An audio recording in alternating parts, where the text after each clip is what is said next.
The following edition of Connecticut Valley Views is made possible by Windsor Federal Savings, with offices in Windsor, Granby, and Bloomfield. Neighbors helping neighbors since 1936.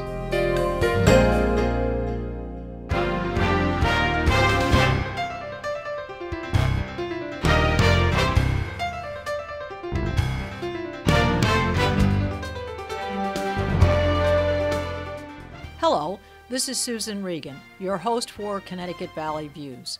Please join me as I visit with the Democratic and Republican incumbents and challengers vying for seats in the 2012 elections.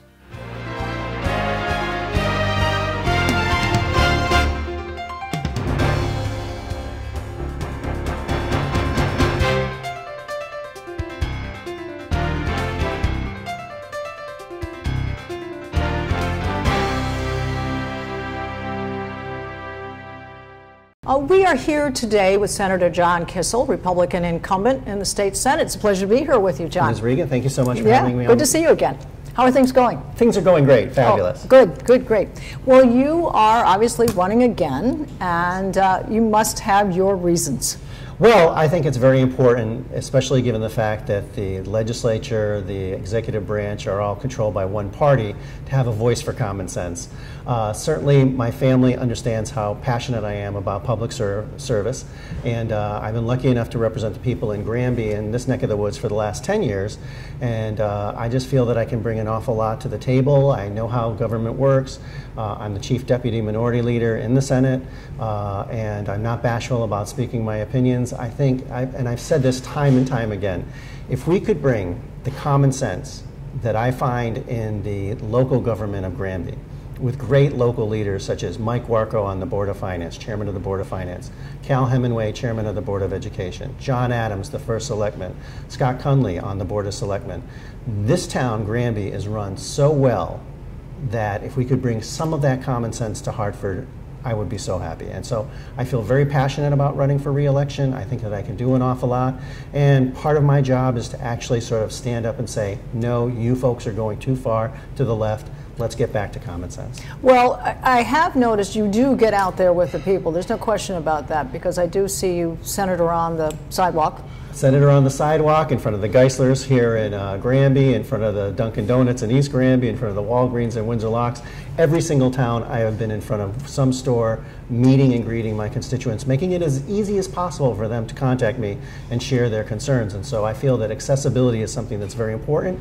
It's not enough just to set up office hours. You have to really go out and make yourself available to the public when they are in the midst of juggling all their things that they have to do every day. And you're finding them in the circumstances in which the economy is affecting them. They're in front of Geislers buying their food, or in front of Dunkin' Donuts, maybe you know, getting a little treat instead of a vacation.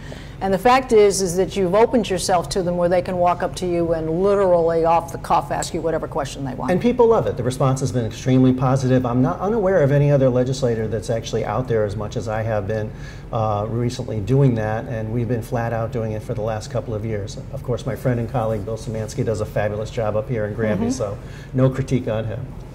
Well, one of the things, it's right in the news today. We're talking about violent offenders, early release program. I have an article, actually, it's on your website, and I'm going to quote you if you don't mind. Sure, please. You said, as soon as Ms. Cruz, because she is the victim advocate, yes, spoke up, the group in charge of posting that particular job decided to post the job, and State Senator John Kissel, Republican Enfield, whether intended or not, it gives the appearance that if you criticize the administration that you're in the danger of losing your job. Yeah, more comments on that? Well, I think it's true. I mean, whether it's intentional or not, the perception of the public is that if you raise your voice to this administration, that you will be in danger of losing your position. And certainly I saw that when Governor Malloy first became governor. There were some legislators on the Democratic side of the aisle that didn't really feel comfortable with the direction that he was going, and they were summarily pushed to the side, or their arms were twisted, and eventually they all decided to move with him in lockstep. I think good government deserves and actually requires free flow of ideas. And Ms. Cruz and I haven't agreed on all things. There was a bill proposal that I had where she had some concerns with it, but you know what? Her job is to be an independent watchdog, and if our independent watchdogs are targeted, that when they speak truth to power, that their job's going to be posted. And actually, it's even worse than that. The advisory board has indicated that they'd like to propose legislation next year to make the victim advocate more under the umbrella of the administration and less of an independent voice. I think that's a scary direction that this government's going, and so I'm going to fight that as hard as I can. Well, the victim advocate, she speaks for the victim themselves. Exactly. And if in fact she can't do that, she can't do her job. Her hands are tied. Exactly. And we have a constitutional amendment in this state, was passed in the last 20 years ago, that protects victims' rights. And they rose up in dozens, if not hundreds, when the early release program was passed and said, what are you doing? You're not giving us any credit for going in. And we entered into plea bargains. Over 95% of cases are settled in plea bargains, where the victim was brought into court and said, you know, will you go along with this deal? And representations were made, and now the administration's changing the rules of the game. Well, let's talk about another thing that's Sure. up for discussion here: adding tolls. Is this to increase the state revenue? Is that, do you think, is that the purpose? You know, unfortunately, the majority party, and not all of them, and I'm not just going to rail against Democrats, but the majority party tends to look for revenues as opposed to spending cuts. The Malloy administration looks for revenues instead of spending cuts. They received a grant to study this issue from the federal government, and they're exploring whether they want to put tolls on our, you know, Another burden on our residents. On the high occupancy vehicle lanes. I put forward legislation, proposed bill 2 years ago, to open up the HOV lanes during rush hour in the morning and in the afternoon. I can't tell you the number of, I would say over hundreds of people came up to me and said, what a great idea. They're barely being used right now. Open them up during the morning rush hour and evening rush hour. And yet the committee sort of set that aside, and I'm wondering if they were contemplating this notion of trying to put tolls on there, which would create huge amounts of gridlock and actually would jeopardize all the federal funds we receive for our highways. It's just a crazy notion. Jeopardizing the federal funds would be a capper on that. And I heard that Chairman from the Transportation Committee said he's willing to make that trade. I think that's a terrible idea. Well, so that's going to be out for discussion apparently. Well, let's talk about another issue we have. We have an issue with the fact that we have unemployment that's moved from 8.5% in Connecticut to 9%. That's higher than what it is in the U.S. right now, which Absolutely. is 8.3. So what would you do, or what are you trying to do? I find it really disconcerting that in the month of August, the labor statistics came up and we went up 0.5% in 1 month. That was the largest 1 month gain since they've been taking these records, so over decades. The governor said that, oh, there must be a mistake, but it's his labor department that reported those figures. So Connecticut is in a very precarious position when it comes to unemployment and when it comes to job growth. And we've been saying we need to make Connecticut more job friendly, more business friendly for years and years and years. And independent agencies throughout the country are now grading us at the bottom or very near the bottom as far as being business friendly. We need to turn that around. Mm-hmm. That is not a category that we should be leading. And with a few things of common sense, we could actually begin to make inroads. We need to have predictability with our state agencies. Businesses are willing to make difficult decisions if they know they're going to get an answer from DEP mm-hmm. or the Department of Transportation or traffic control. You know, tell me how long it's going to take so I can tell my shareholders or the investors or the management, should we do this or not do this? So we haven't done a great job with that. But our taxes are very high. We also have a huge unfunded liability as far as pension plans and other things that we owe to our state employees. And we lead the nation as far as the indebtedness that each one of us carries on our shoulders. So that's not a good environment. So we need to get our fiscal house in order.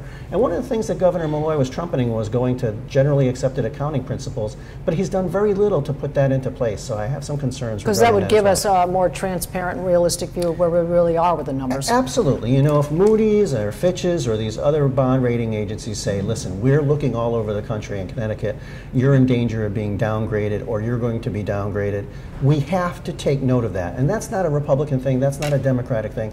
There are times where we've come together, for example, in the bipartisan jobs bill, where we did something as a team across party lines for the betterment of Connecticut. I'd like to see more of that, and unfortunately, some of my Democratic colleagues are just very strident as far as partisan politics. Well, you feel as though there is momentum for the Republicans to take over the Senate, do you not? You feel optimistic? I'm working really, really hard. I respect my opponent. This is the second time she's challenged me, and she was in office for 4 years, and her husband was in office for many, many years in the seat that she had held in Enfield.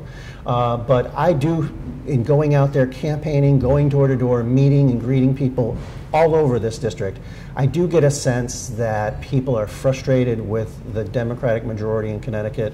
I think that when you sort of layer on the 4 years of President Obama's policies with the 2 years of Governor Malloy's policies, I think people have said enough is enough.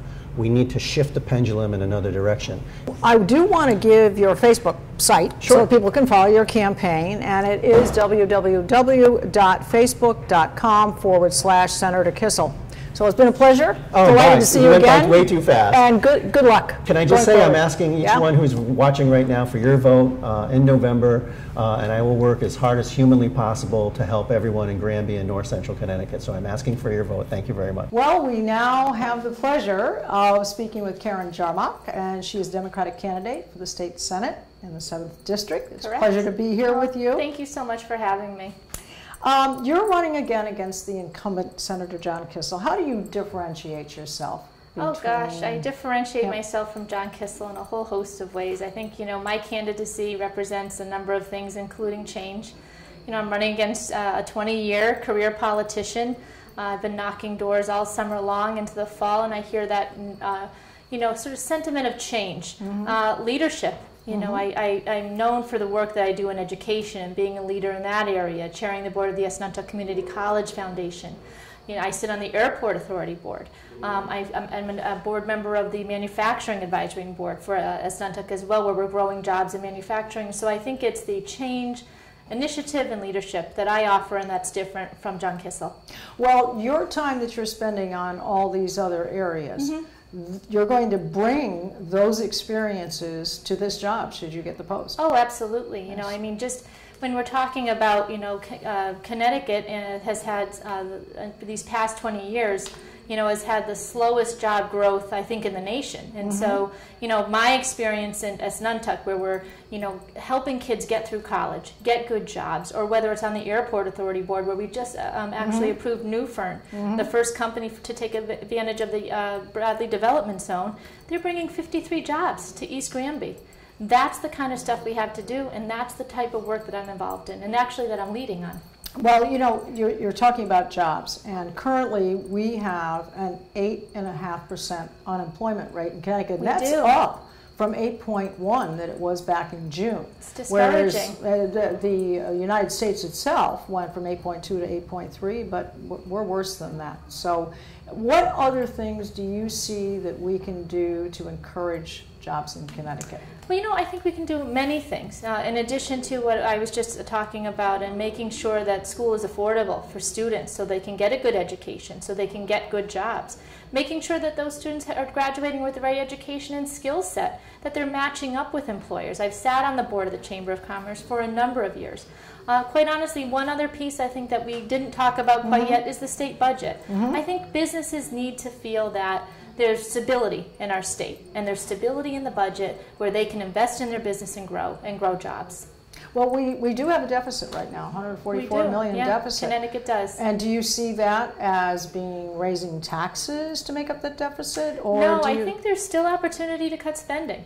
I think that there's been a lot of work done around streamlining government, but of course there's more work to do. I think there were some tax increases in the most recent budget that was approved by the General Assembly. I have not been in office as of late, and I think that people were not pleased with that. That's not an option that they're caring for in their lives, considering what they're going through.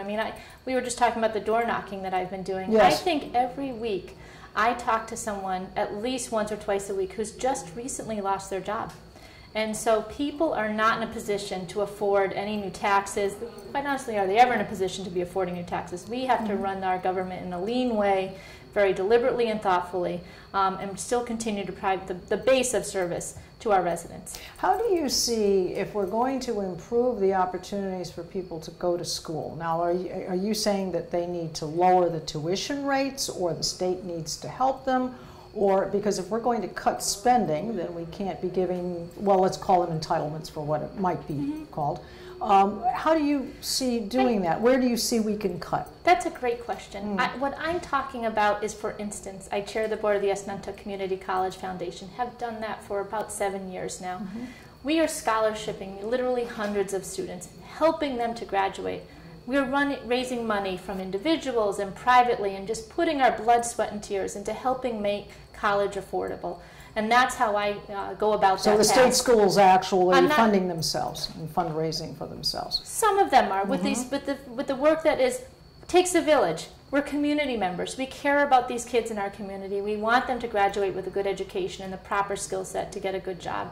And that's just one option that I'm sharing with you.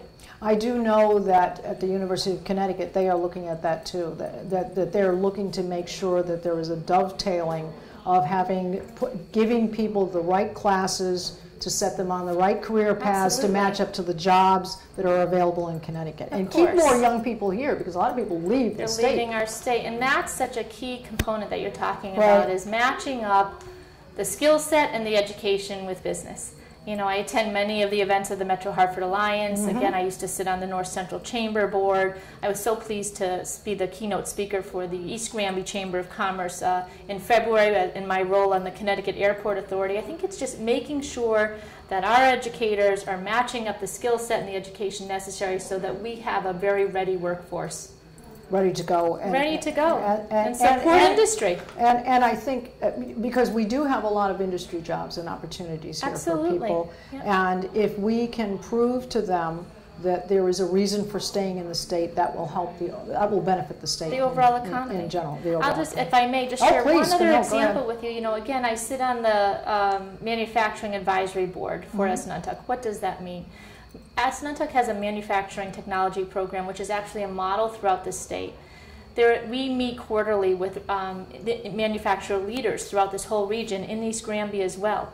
And what we're ensuring is that their skill set is matching up. They have a 96% job placement rate on the day of graduation for that program. That's an unbelievable rate. 96%. These students are getting the right skills, getting the right education, and getting good jobs where they're starting at $40,000, $50,000 a year, which is a great opportunity for these students. Well, if I may ask, in what areas is that happening? Are we talking engineering? Are we talking computer science? We're talking about teaching? What areas? So I'm talking about manufacturing, which there used to be. So a trade school. It's not even trade school. Actually, these students need to know math and calculus and more high-tech pieces to this industry. It's not what it used to be, and that's what we're trying to convey so much, so I'm so glad you brought that up. This is a really comprehensive program where some of them actually have to spend some time with some academic support initially so they can get prepared to engage themselves in this program. So they might have to shift. They might have to shift a career objective, or even on a temporary basis, but at least what they're trying to do is to it's a survival method to adapt to what is here. Yeah, manufacturing has changed greatly. I mean, it's not that dirty, industry that, and I say that because that's what manufacturers say. They say, people used to think, they still think of it that way. It's not. This is a very highly skilled workforce that is doing this, very precision type work. And students who are just graduating from high school are engaging in this program, but quite honestly, there are many displaced workers or who are having to make a career change. And a lot of older people are staying in the workforce longer, too. And manufacturers for this particular program are scholarshiping these students because they want them to have that skill set, and then they hire them. It's a great fit. Well, there are, with this $144 million deficit here, you're one of the things that, and I may have this wrong, but correct me on this. We're talking about putting fees and tolls on the HOV lanes in the state. Is that a way to offset this deficit balance? Or not? Again, because that's still another tax or another fee or another burden for the consumer here in Connecticut. I don't think that's the correct route to go, no pun intended. But I'm not so sure it's even feasible. I mean, those HOV lanes were made available, or the opportunity was through federal dollars. And when you take that federal money to help create these whether it's when transportation or whatever that might be.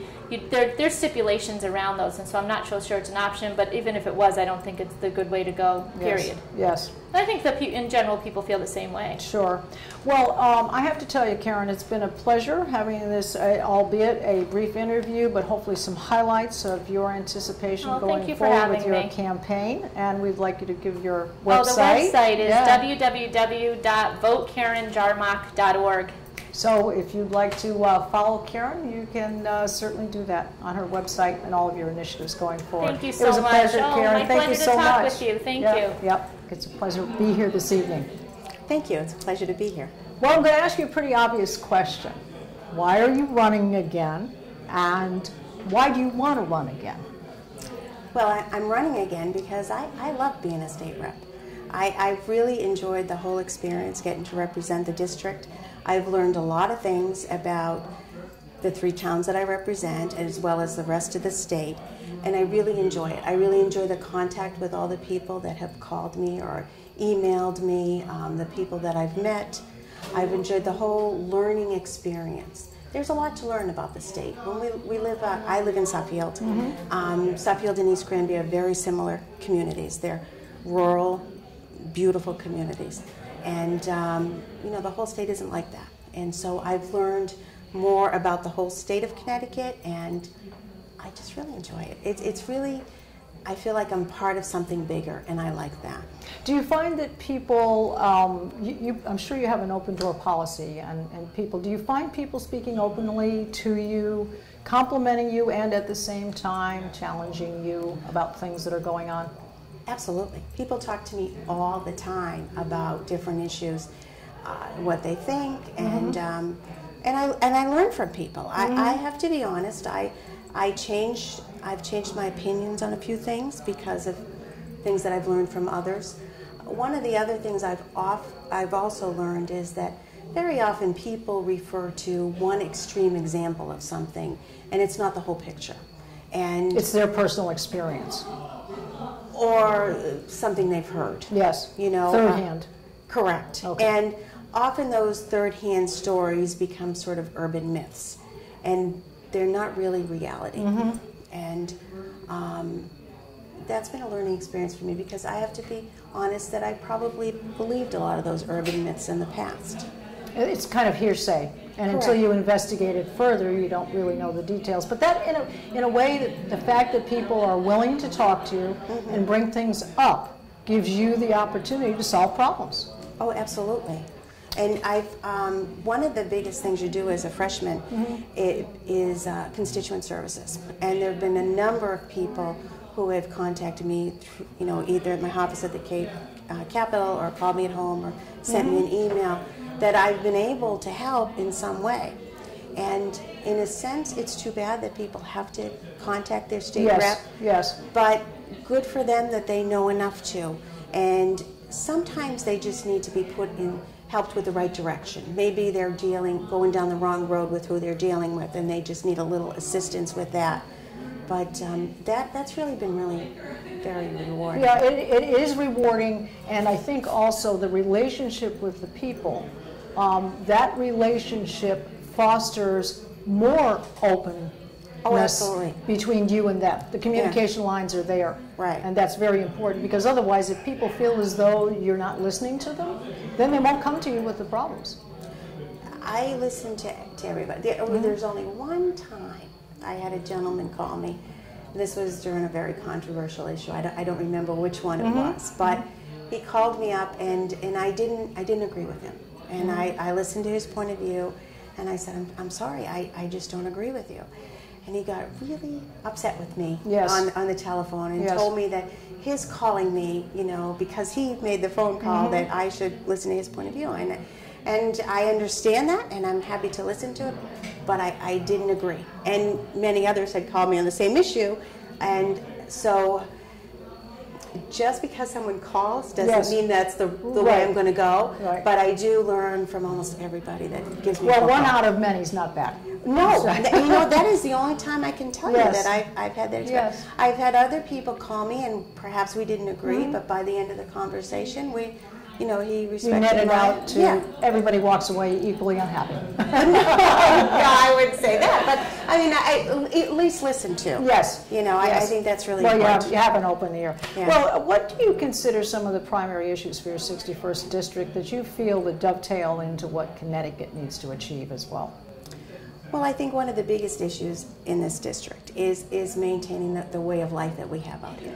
We enjoy, you know, people move out to East Granby or to Suffield because they enjoy that rural lifestyle, the small town community, and that's something that we want to maintain. Yes. And during the budget, the controversial budget that I voted for. Yes. One of the important things was to maintain aid to the towns, so that the towns didn't have to raise property taxes in order to make up for the loss of state aid.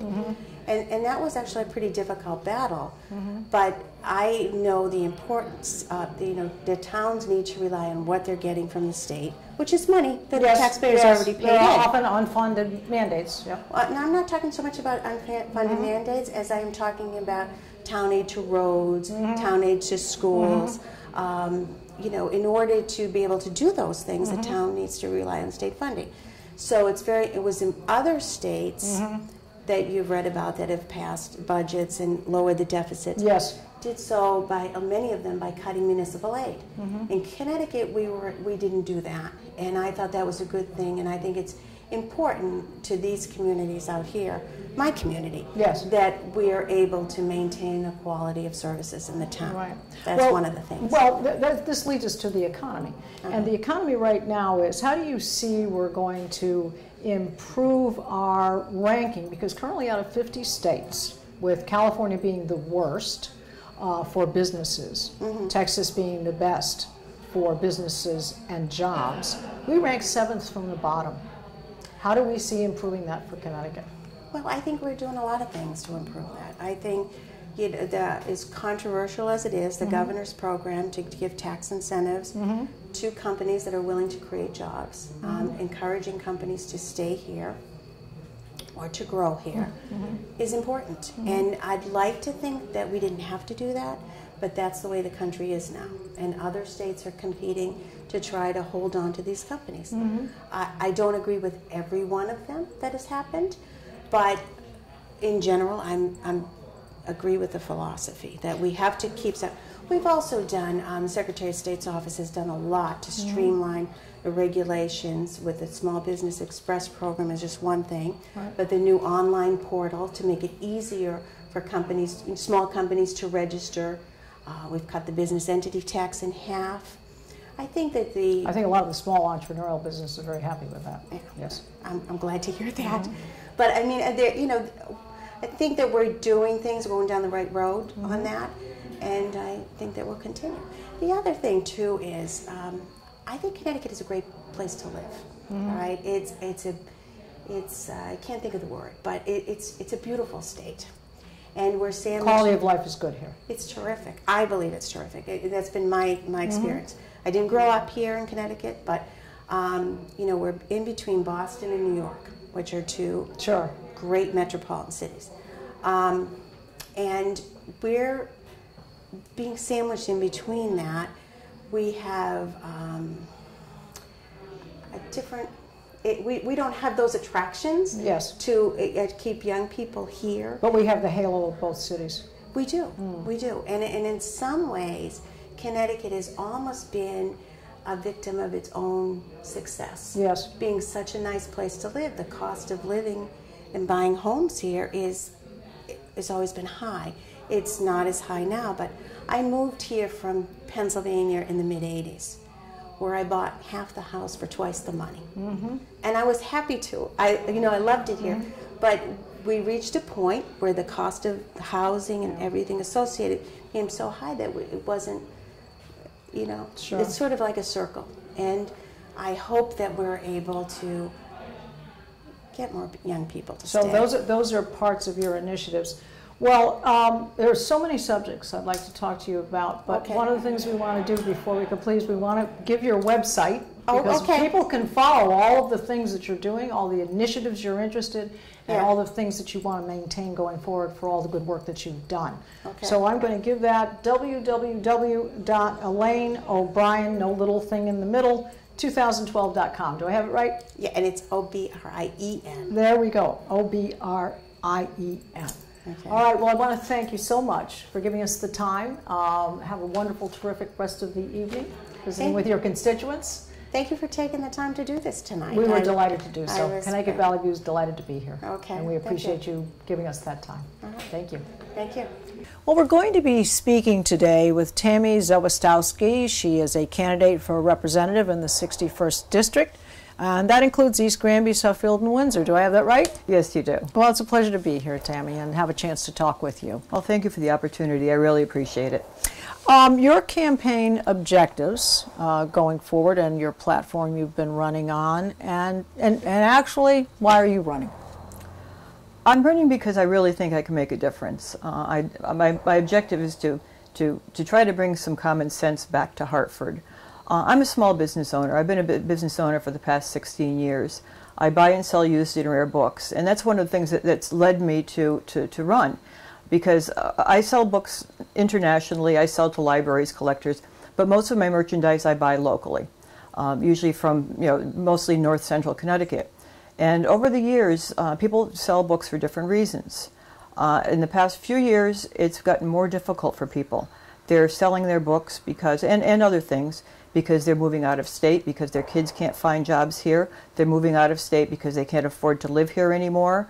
They're selling their books because they need the money, and it's been very sad to see. And I grew up in Connecticut. I was born and grew up here, and I just hate to see that happening. And I thought that it's my personal responsibility to get involved, and that's one of the reasons that I'm running. Now, part of your campaign, or a good portion of your campaign, to find out what's going on and what's on people's minds out there, has been actually going door to door. Is that Yes. correct? And what do people say? It's been great. I've been meeting some wonderful people going door to door. As of right now, I've been over personally to 1,300 people. They're worried. They're very, very concerned about the economy, particularly. They don't like what they're seeing, and some of them are just they're losing their. Some of them have lost their jobs. That's the saddest part. When you go to a door and want to talk about things, and they say, "Gee, I just got laid off last week. I don't know what I'm going to do."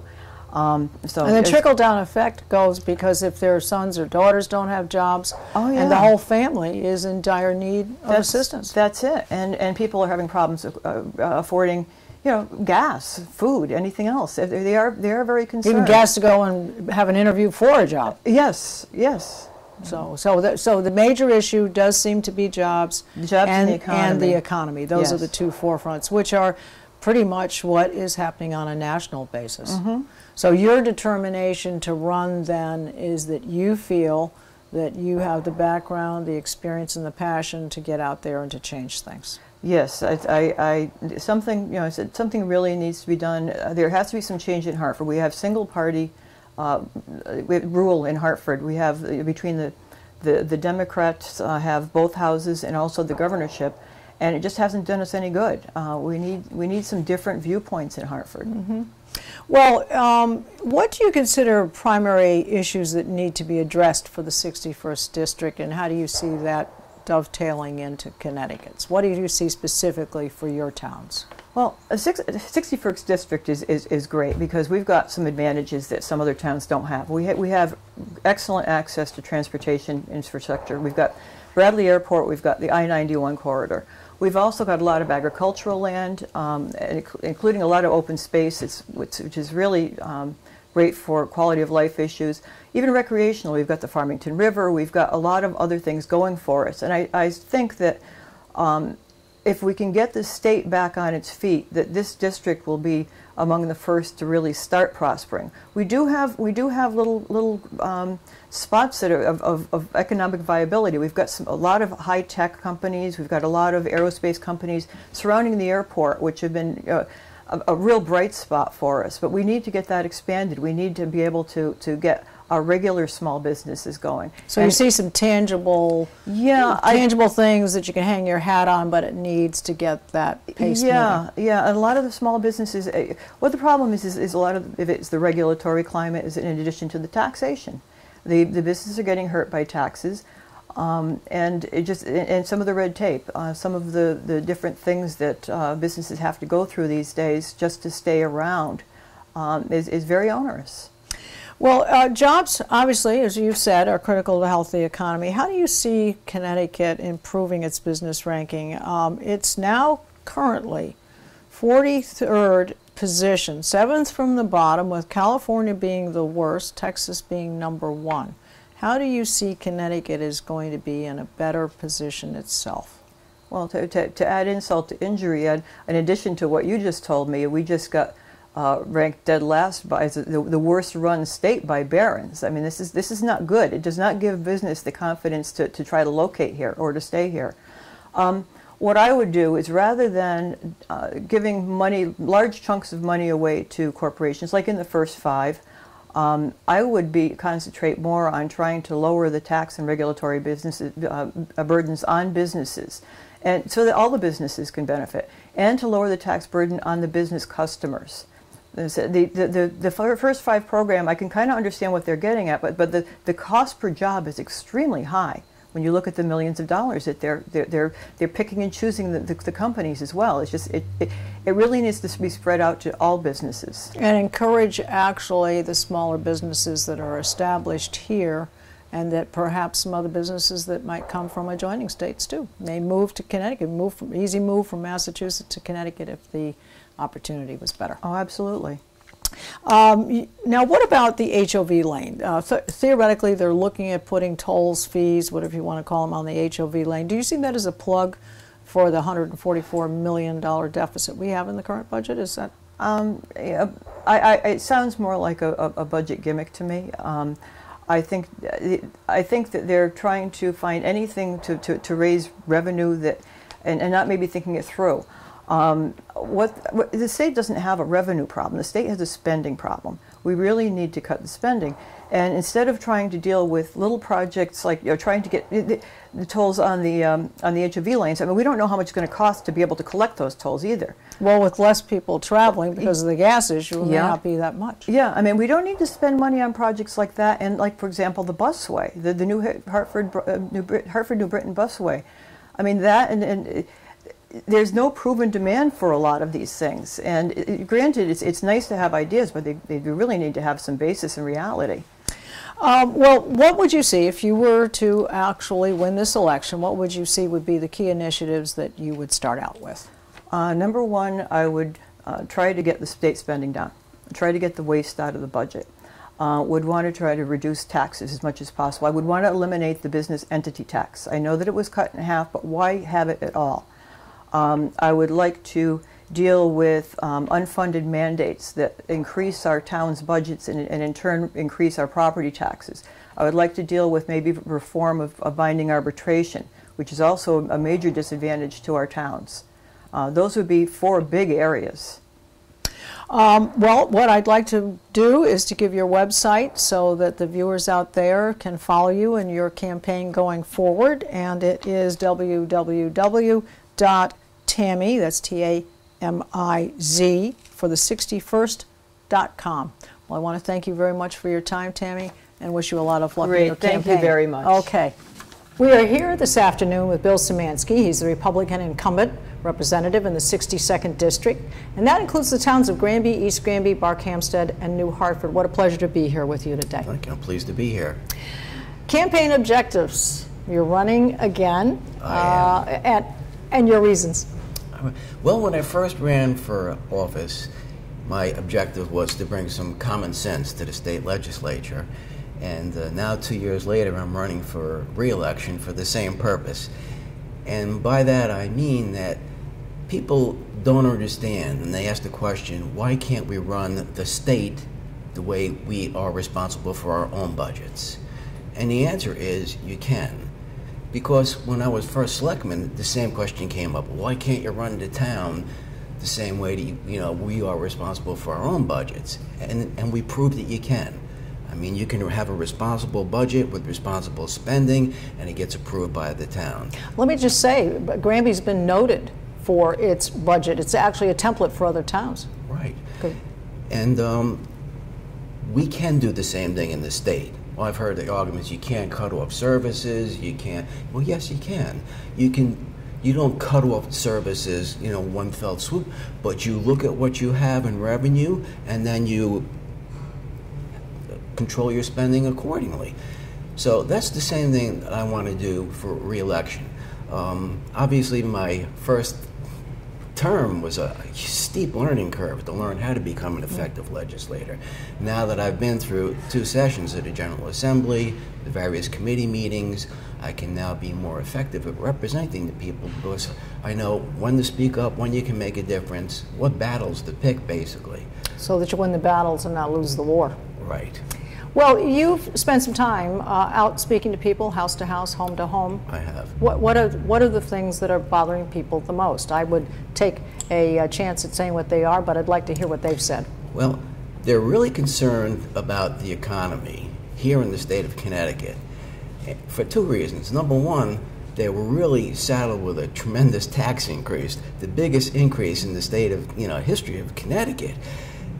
And it didn't produce the results that they were promised. We still find ourselves in a budget deficit at this current time. Whereas yet, we're borrowing money to pay our operating expenses. I believe since the beginning of this year, we've been borrowing money to pay operating expenses. And the people are rightfully saying, how can you increase our taxes? How can you promise us you're going to put Connecticut back in the red, and we're still behind the 8 ball? That's number one. And number two, of course, people are concerned about the jobs.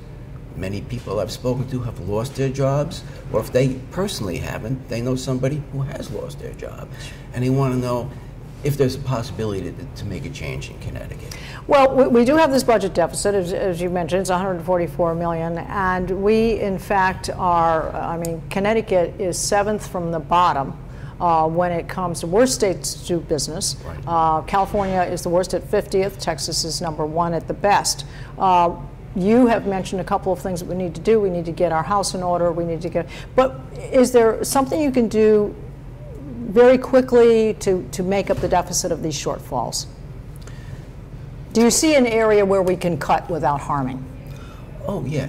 For the past, I've only been in the legislature for 2 years. But from what I understand, for the past 6 years, the Republicans have come up and produced their own no tax increase budget. And it didn't really decrease services that are going out to the community.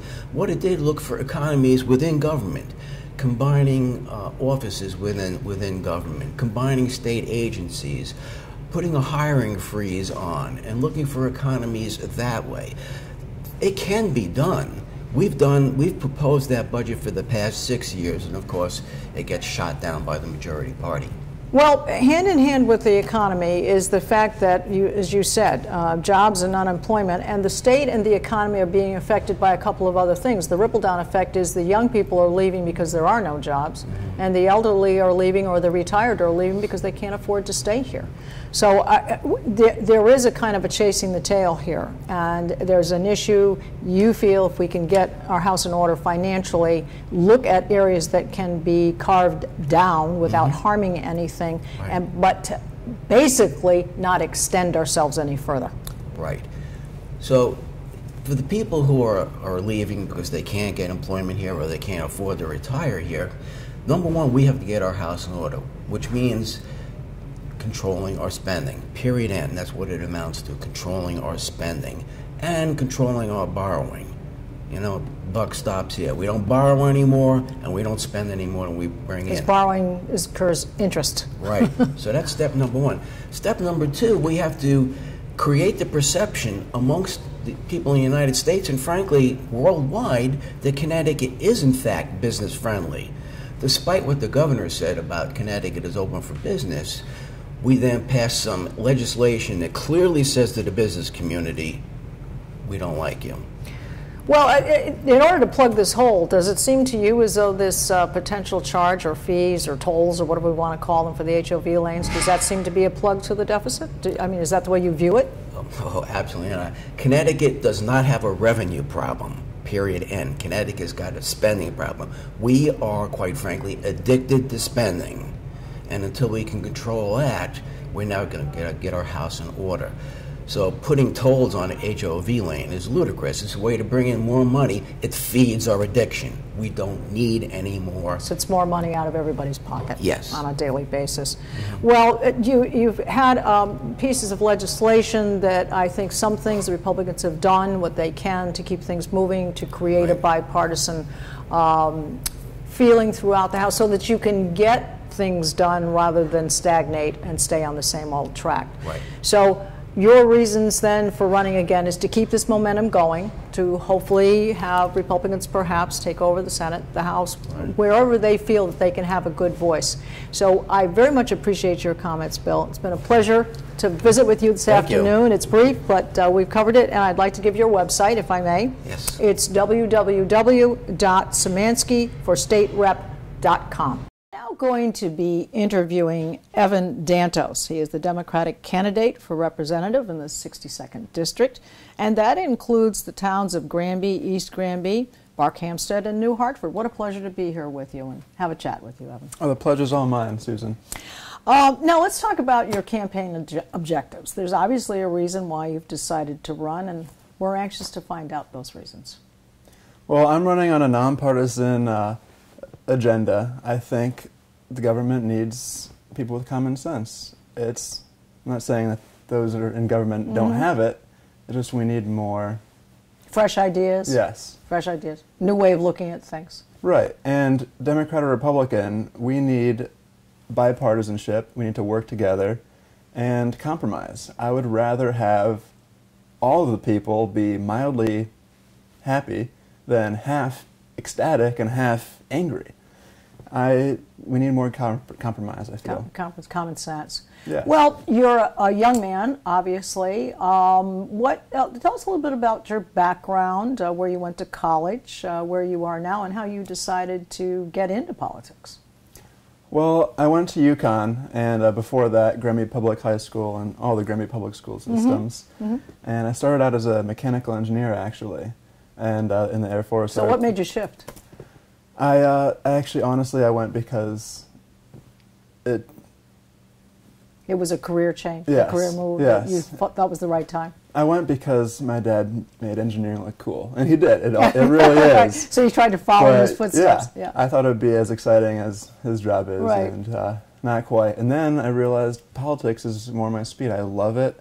I did not like the direction we've been going, especially because in my switch, it was 2008, we're collapsing, and I was a sophomore wondering, what are my job opportunities going to be like? And lo and behold, myself included and my peers, there is nothing. And those that do find jobs are going elsewhere, out of state. Our talent is leaving, and it's just a bad situation all around. Now, how did you decide to go to UConn?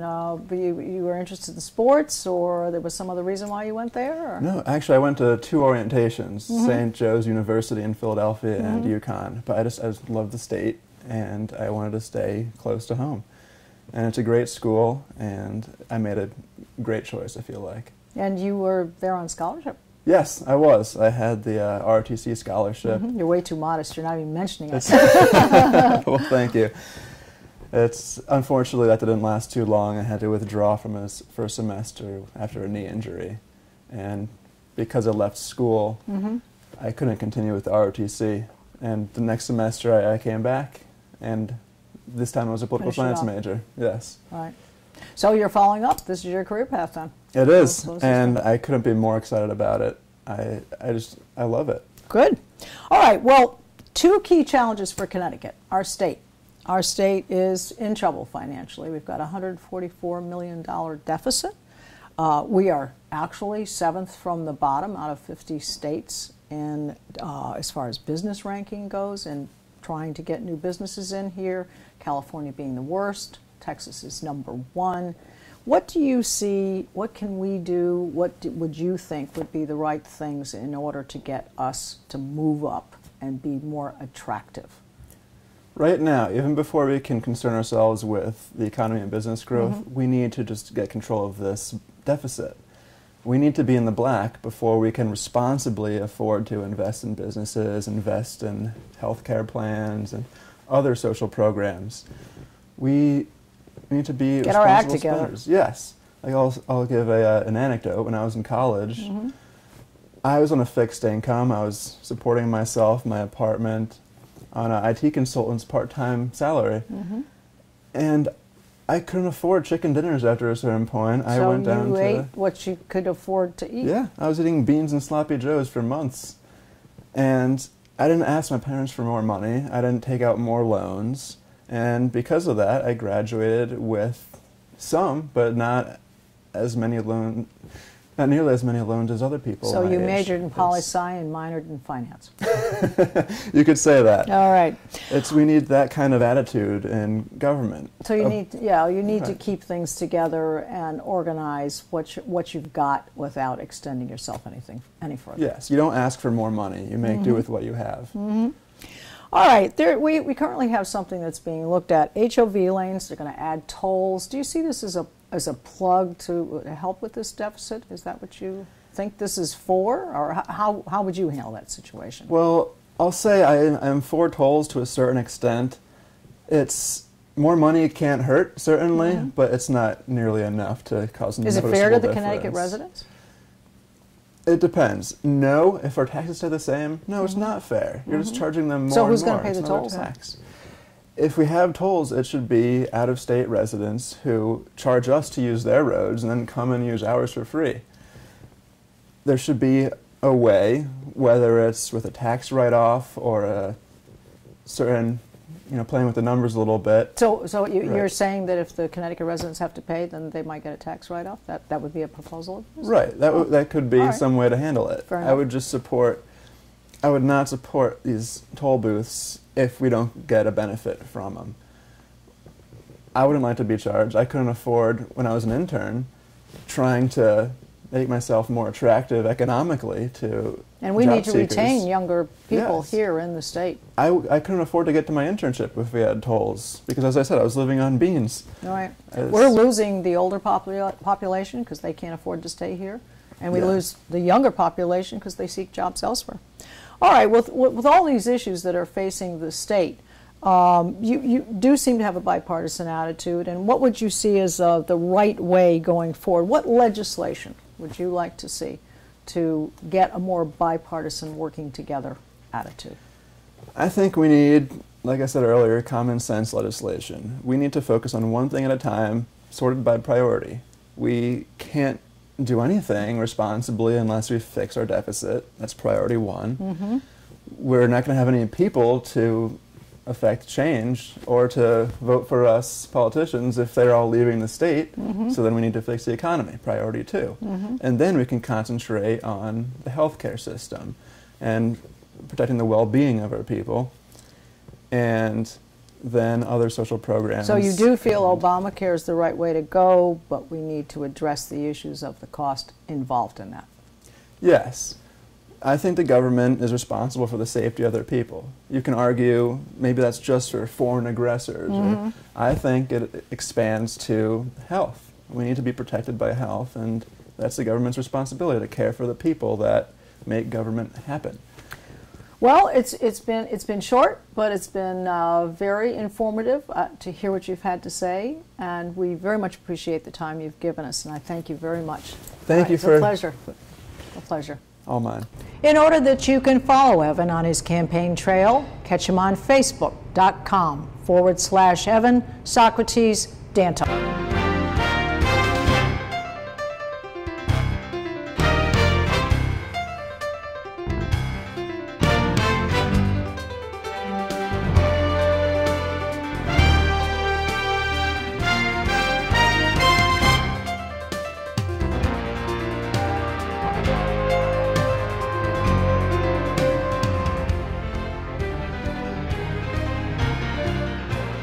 We We hope that you have enjoyed meeting the candidates running for the 2012 House and Senate seats, and thank you for joining me in bringing proof to the people. You can see all of our programs on www.ctvalleyviews.com.